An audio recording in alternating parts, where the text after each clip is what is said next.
Okay, this is a very cool find.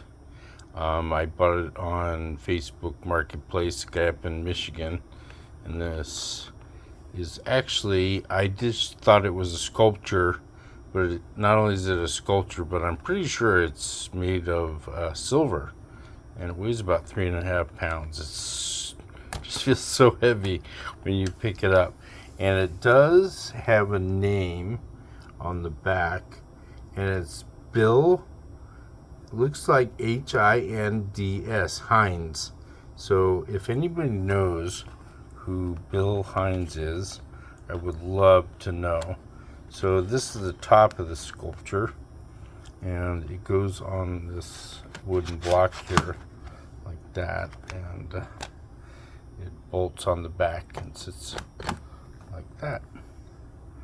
So it's super cool, and I'd love to know who Bill Hinds is, if anybody knows.